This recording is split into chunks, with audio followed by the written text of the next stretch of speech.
the National News Studio, Sri Lanka.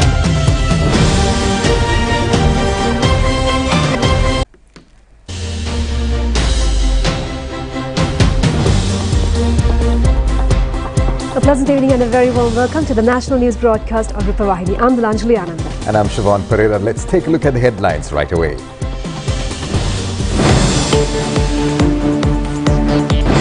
Permits of 5 liquor production institutions which has evaded paying taxes suspended. The upcoming budget is to extend relief to small and medium-scale industrialists. Sugar tax increased and a maximum retail price set on the commodity. 17 Sri Lankan nationals trapped in Gaza permitted to arrive in Egypt. Water level increased up to 90% in the depleted Udal Reservoir. The number of Palestinians killed in Israel attacks exceeds 9,000.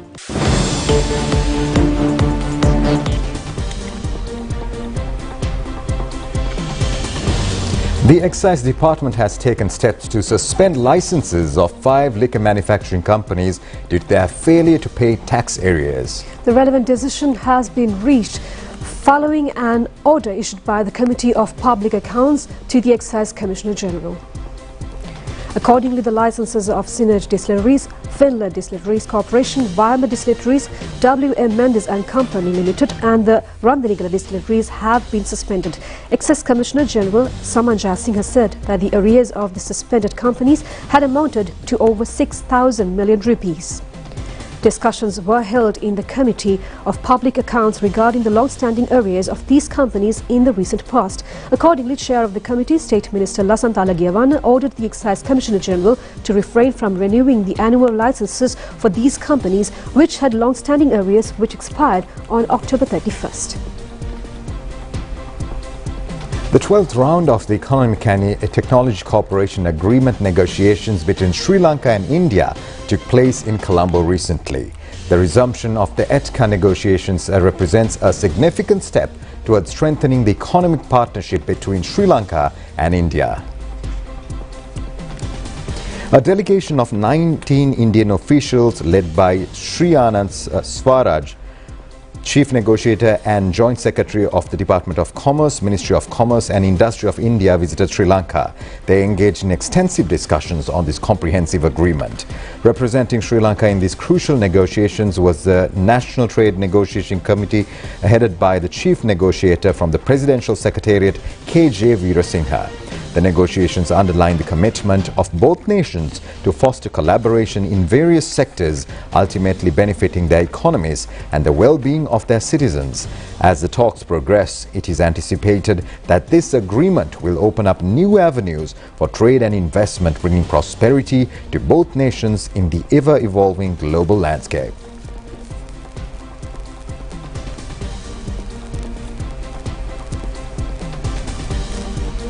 The Indian Finance Minister Nirmala Sitharaman, who is currently engaged in an official visit to Sri Lanka, visited Trincomalee today. She visited the area after accepting an invitation from the Governor of the Eastern Province and Chairman of Sri Lanka Workers' Congress, Senthil Thondaman. The Indian Finance Minister Nirmala Sitharaman visited the Konmeshwaram Kovil in Trincomalee and engaged in religious observances.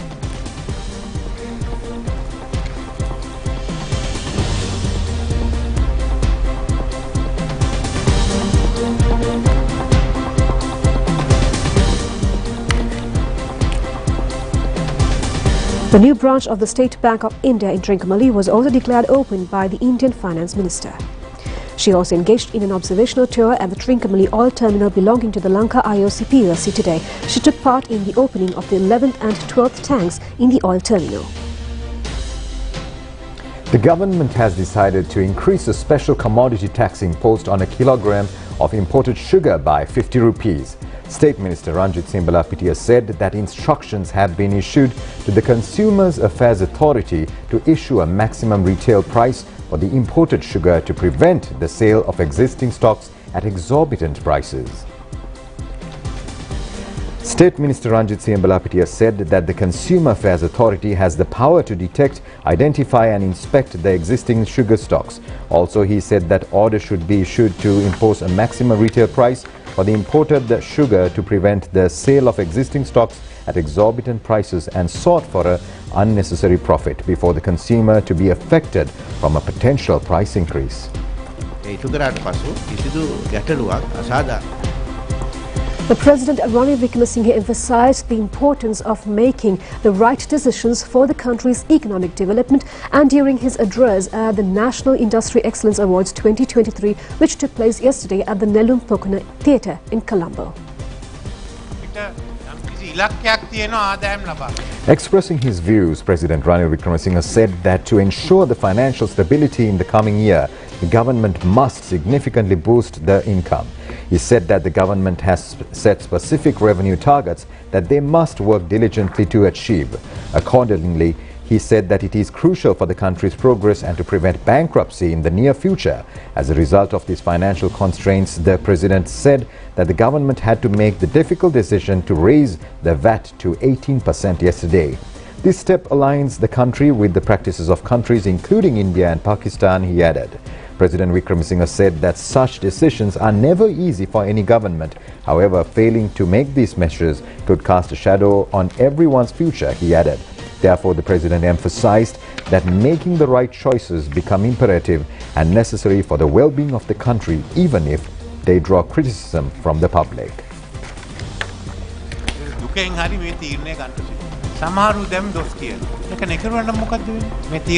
The minister said that the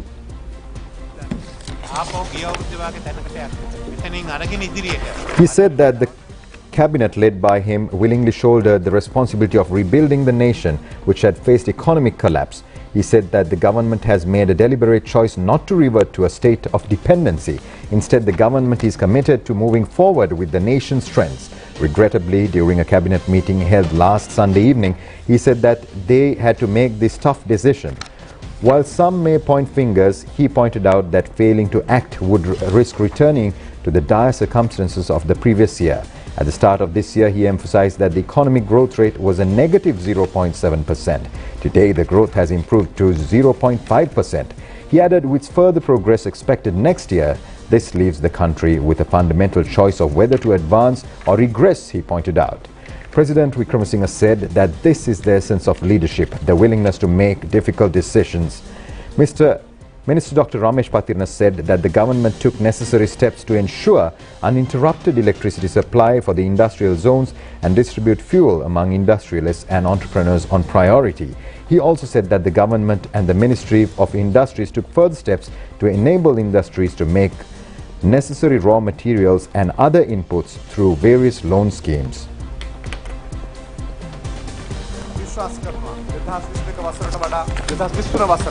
The minister said that the national industries policy has been drafted with the objective to empower the small and medium-scale industries. With the approval of the Ministry of Finance, the minister said that the policy will be implemented for the benefit of the public. He said that they expect that the year 2024 to be even better.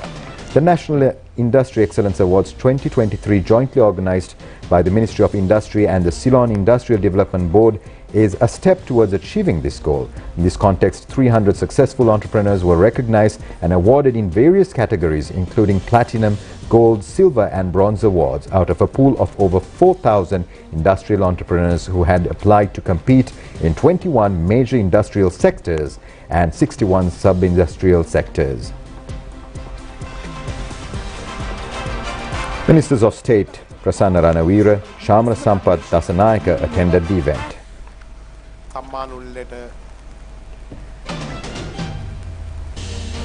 The Supreme Court has ordered respondents of the Fundamental Rights Petition in connection with the Easter Sunday terror attack who have not yet fully paid the compensation to declare the assets and liabilities through an affidavit to the judiciary before the 30th of December this year. This order has been issued on former President Maithripala Sirisena, former Defence Secretary Hemasiri Fernando, former IGP Pooja Jayasundara and former head of the State Intelligence Services Nilantha Jayawardena. The judiciary order has further stated that the relevant respondents' affidavits should include details pertaining to their asset and liabilities for the period starting from 19th April 2019 to 2nd of November 2023. The Supreme Court has also ordered the Attorney General today to file a detailed report on the disciplinary action taken on former Head of State Intelligence Service Nilantha Jayawardena before the 30th of December. Similarly, an order has been issued to furnish a report on how the respondents have so far paid their dues before the 30th of December. The court has ordered to the AG to give time to the respondents to pay back remaining compensation till the 30th of June next year. The panel of judges had also declared that respondents will not be charged regarding the defaming of the judiciary in this connection. The judiciary has also decided to discharge former National Intelligence's Chief Cicero Mendes, as he has completed the payment of his compensation amounting to 10 million rupees. These orders were released when 12 fundamental rights petitions pertaining to Easter Sunday attack were convened for examination today.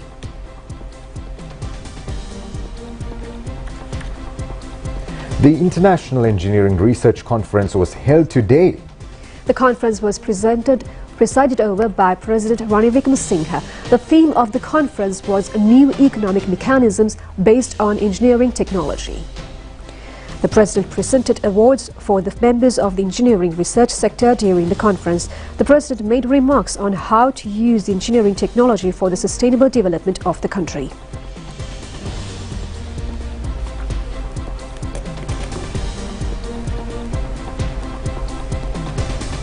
You all know that since independence, we have not been able to find a successful economic model to modernize our country and to improve growth. As I always say, when I was born, we were next to Japan. During this next period, countries went through and found their own way. We got lost and we ended up with the economic crisis of 2022. Now, as we stabilize the economy, as we reach debt sustainability, we have done so unofficially. Formally, we are waiting for the announcements from the different countries. We have got to think of a new economic model. Utilizing engineering for economic development is not new in Sri Lanka. We did this 2000 years ago.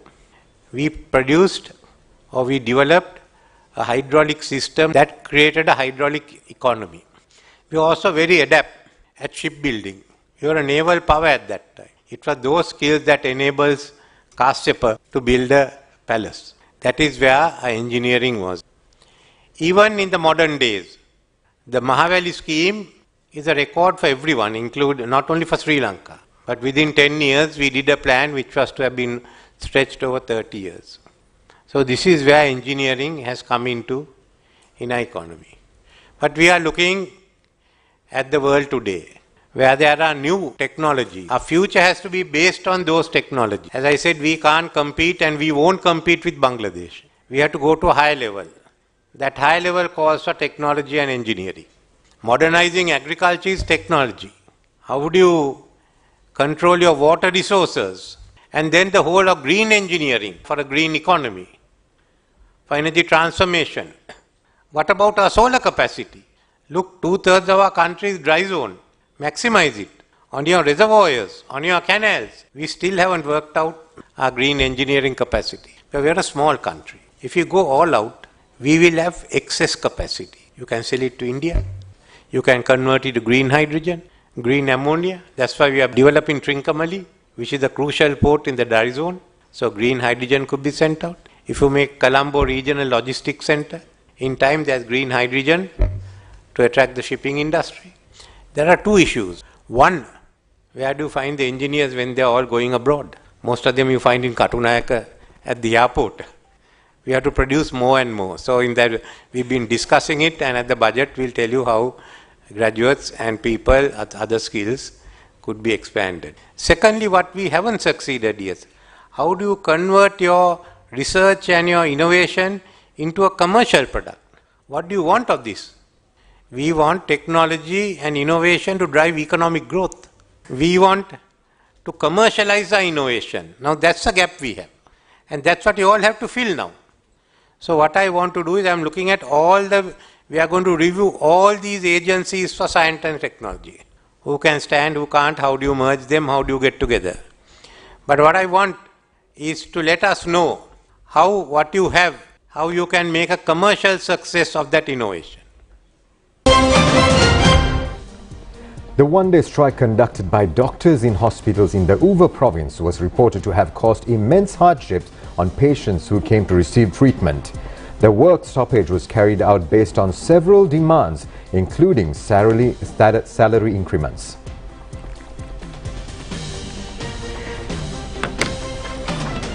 The Government Medical Officers Association has organized the trade union action on provincial basis. The outpatient departments were the most affected.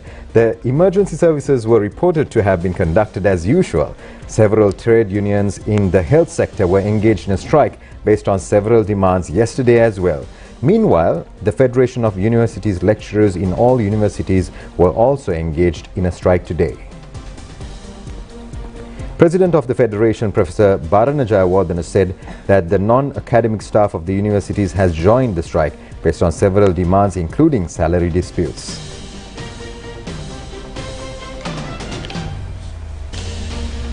Media spokesman of Foreign Employment Bureau Gamini Senarathyapa says that Sri Lankans trapped in Gaza Strip have been permitted to enter Egypt through the Rafah border crossing. Accordingly, 17 persons belonging to 3 Sri Lankan families have been permitted to leave the war-torn Palestine enclave. Media spokesman of Foreign Employment Bureau Gamini Senarathyapa said that considering the prevailing situation in Gaza Strip, Sri Lankans trapped in Gaza Strip are permitted to enter Egypt through the Rafah border crossing.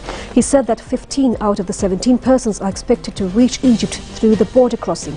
He added that relevant measures have been undertaken to ensure the safety of the Sri Lankans with the support of the Sri Lankan Embassy in Israel and the Sri Lankan Envoy's office in Palestine. Meanwhile, he said that the Sri Lankan who was disappeared following the conflict is currently in the custody of the Hamas militants and necessary measures are underway for the release of the individual. The 5 accused, including former Sports Minister Namal Rajapaksa, were acquitted by the Columbo High Court today over charges of committing offences under the Money Laundering Act. The respondent, Namal Rajapaksa, has been charged over inappropriately earning a sum of 30 million rupees through investing in the Gaza corporate company. The Colombo High Court Judge Navaratna Marasinghe has upheld a request made by the attorneys of the accused to release their clients without convening evidence from the defendants. Justice Marasinghe, delivering his verdict, said that complaints of the case have failed to present evidence without any confidentiality. The justice has added the judiciary does not look into the ranks of the accused but only into whether there was adequate evidence to prove the charges filed against such accused. The Attorney General of the previous Good Governance government has filed charges against 6 suspects, including former Minister Namal Rajapaksa, over committing an offence under the Money Laundering Act by investing 30 million rupees of inappropriately earned money in the Gaza's corporate company. Irrigation Department says that the Udal Reservoir has increased up to 90% of the capacity. The condition is positive for the farmer community in the Udal catchment area who were suffering from a long drought. Director of Irrigation SPC Sugishwara said that there is a high probability in opening of sluice gates of the Udal Reservoir tomorrow. Therefore, he said that people living in the low-lying areas of the Vallava Ganga is advised to be very vigilant of the weather conditions prevailing in the area. He further added the water level of almost all the reservoirs in the country has increased up to 50%. People in low-lying areas near all the reservoirs should be very vigilant about the opening of sluice gates. Water levels in the Castle Reek and Mount Sakale reservoirs are gradually increasing due to the heavy rainfall experienced in the western slopes of the Central Highlands. According to the power generation at the new Lakshapana Canyon, Vimala Surendra, Pulpiti and Broadland hydropower plants expected to be at the maximum level. 3 sluice gates of Polgolla Mahavali Dam have been opened due to the inclement weather condition in the upper regions of the Central Hills. The Mahavali Authority has indicated that the water up to 3,000 cubic meters has been released per second from the reservoir. In addition, the engineer in charge of the Polgolla Mahavali Dam said that water up to 1,000 cubic meters has been released per second from the Bothana reservoir. A special discussion on the development of Vani District was held yesterday with the participation of Prime Minister Dinesh Gunawardena. The discussion was held at the District Secretary's office. This was the 17th discussion held in conjunction with the New Village, New Country National Programme. Lengthy discussions were held on various development initiatives related to the district, including the agricultural projects, infrastructure initiative and the food security program. The Prime Minister also instructed officials to submit a report pertaining to students who had passed and failed the GCE advanced level and ordinary level examinations and the school leavers. Governor of Northern Province PSM Charles, state ministers, parliamentarians, public representatives and other state officials were present on this occasion.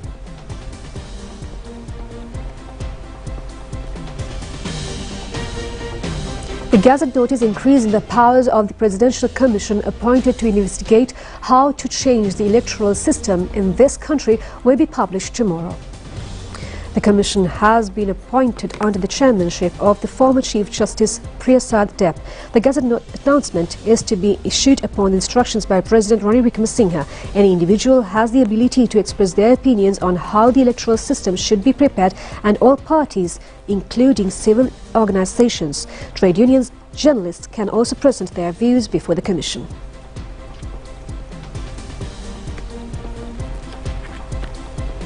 President Ranil Wickremesinghe has announced his intention to prioritize the inclusion of proposals from the private sector in this year's budget and to separately examine related areas.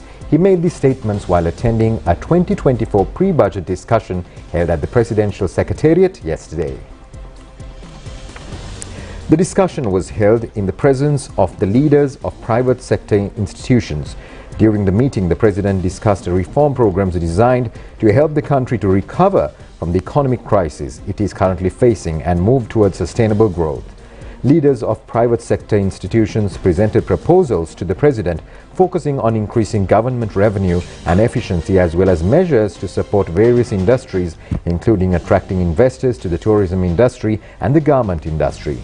They also urged the President to prioritize measures aimed at overcoming the current economic crisis and addressing the challenges faced by business people in various sectors in this year's budget.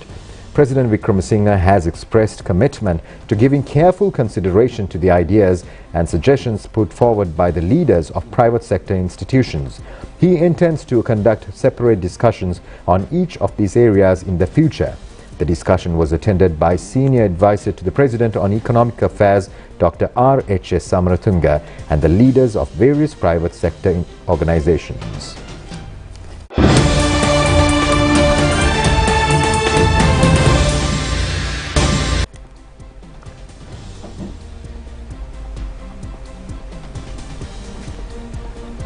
The Hamas-run Health Ministry says in Gaza, more than 9,000 people have been killed in Israel-Hamas war. Doctors Without Borders organization say more than 20,000 wounded people are still trapped in the Gaza Strip. The Hamas-run Health Ministry in Gaza says at least 27 people have been killed by an Israeli strike near a UN school in Jambalia in the northern Gaza district. Meanwhile, Israel has bombarded the area with airstrikes since Hamas killed more than 1,400 people in Israel and kidnapped more than 200 others. Israel's military says it's targeting Hamas infrastructure, including tunnels and rocket launches, and minimizing civilian deaths.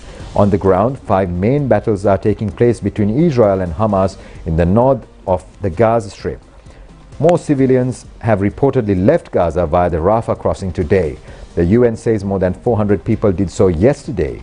Several hundred more foreign passport holders have their names on an approved list to leave Gaza today. Israel's defense minister says the Israeli ministry has dropped more than 10,000 munitions on Gaza City alone since the start of the current conflict. It is reported that the number of hostages held by Hamas in Gaza has risen to 242 in the most recent calculations. The hostages include women, children and the elderly.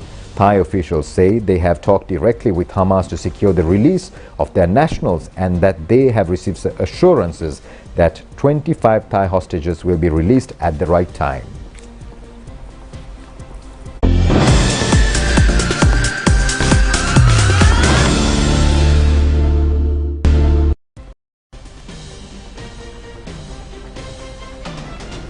The final rites of the Sri Lanka's greatest ever cricket fan Percy Abeysekera was held this evening at the Borella Cemetery. Many former Sri Lankan cricketers were present at the funeral. The remains of late Percy Abeysekera was laid at a private funeral parlour in Columbo. Following religious rites, the remains were taken to the Borella Cemetery.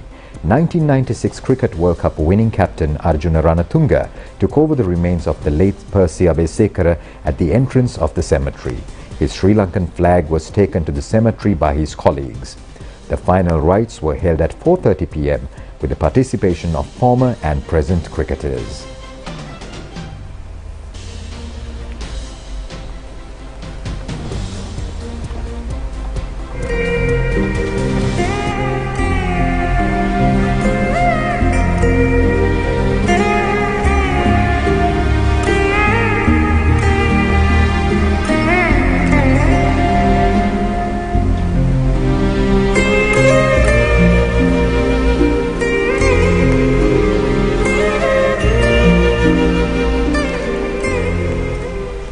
And now it's about the heaviest defeat that Sri Lankan cricket fans had to witness today. ICC Men's Cricket World Cup match between Sri Lanka and India was held today in Wankhede Stadium. Batting first, India scored 357 runs for the loss of 8 wickets in their innings.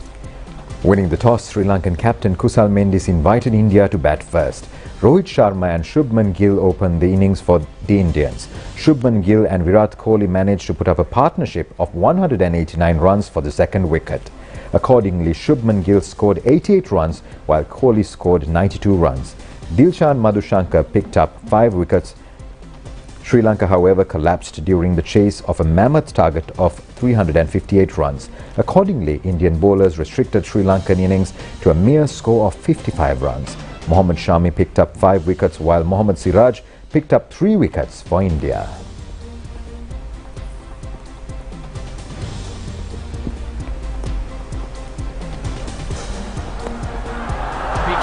Big share, expect the finger to go up, edge taken, bowled him! And that's all the news we have for tonight. Join us tomorrow at the same time for the very latest on Channel Eye. I'm Dilanjali, together with Shiva, signing off. Good night.